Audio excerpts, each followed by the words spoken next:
Hi everybody, Tosh here. I just wanted to make a quick video on how to upgrade your board from Float package to Refloat. If you're wondering what the differences are or why you should do that, I will link a video in the description that talks more about that, but you definitely want to do it. Okay, so to update from Float package to Refloat, the first thing that you're going to want to do is connect to your board. Now, I'm going to cover this very completely because some people don't connect to their board that often and may not know how, but we're going to go through every step, so let's just start there. I'm going to open up the VESC tool app on my phone. I have to have Bluetooth enabled. So now that I've done that, I'll hit scan and BLE. Your board may or may not show up here off the gate, but if you hit scan and then BLE, it should show up. So there's my board. I'm going to go ahead and hit connect. Now what I'm going to do is I'm gonna wait. I'm looking at the top bar here and I'm just gonna wait until I see that little app UI pull up. And it should correspond with a blue bar along the bottom. But since I don't see that, it's actually because the controller I have, which is a spent end controller, needs to be connected via CAN bus. So if you don't see anything change here, you don't see the app UI pull up or float config or anything, you might need to hit CAN in the bottom right, and it's going to scan, and then it's going to show the other device there. You can see there's my U-box, perfect. So now I'm waiting for these blue bars on the bottom to go away, and I see the app UI, perfect. Now I know I'm totally connected to my board. I would not be pressing any buttons until you have all of this confirmation that we just went through. Now, the next thing that I need to do before I go any further is I need to back up the configuration I have on this board.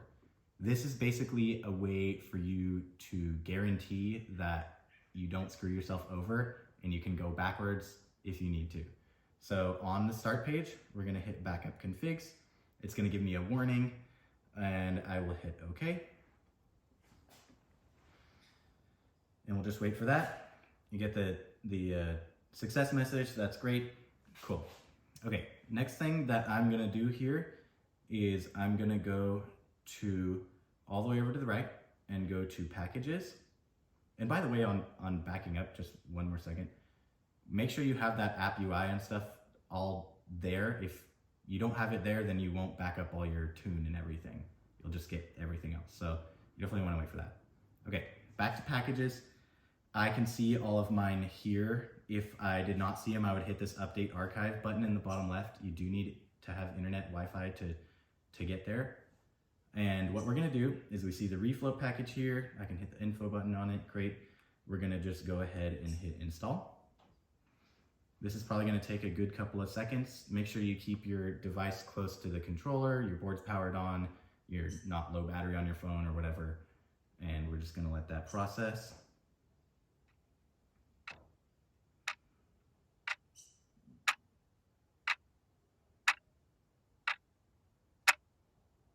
Bear with me. Okay, great. So now it says install done. Please disconnect and reconnect to apply the updates. Okay, so that's what we're gonna do. How do I disconnect from my board? Gear in the bottom left, disconnect. And now we're back here. Sometimes your board's not gonna show up. Again, I'm gonna scan BLE and there's my board. We'll go ahead and connect to it. And there we are. I let the little blue bar go. Again, I'm on CAN bus, so I still have to do this to get into it. And then we're gonna go to the U-box. And now we'll just wait again. Here it goes. Now I got my app UI up at the top. So now what I wanna do is I wanna restore the configuration that I just had. So I'm gonna go ahead and hit restore. Okay. Okay, configuration is restored. And again, I'm waiting until app UI shows up to do any restoration or backing up configs.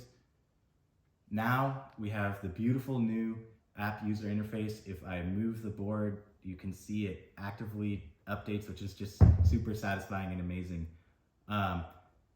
So the app UI here is pretty explanatory, or it's pretty intuitive rather. You can see and do all the things you need to do. Normally you would see more tune slots, but I'm on an iPad, so it doesn't scale right.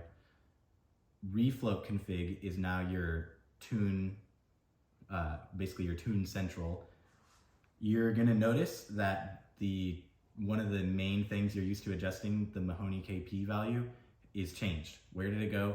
It's right here. So now the pitch KP, because this is one of the big things about Refloat, right? It separates out the pitch and roll axis filtering.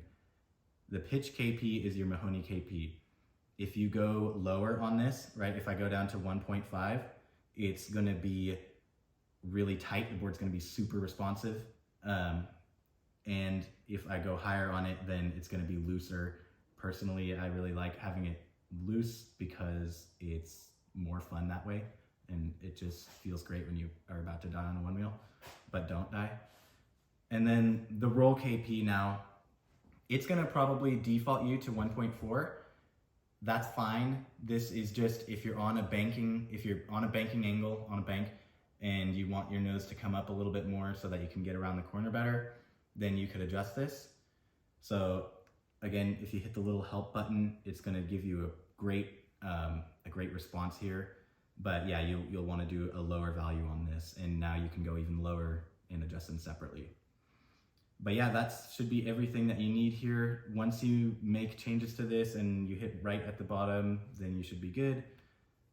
Basically nothing else to really cover on this though. So thank you for watching. I hope that this is helpful for somebody. And again, if you have more questions about what the difference between the two packages is and what's a VESC package and all that, watch my other video because it's helpful, more helpful for that.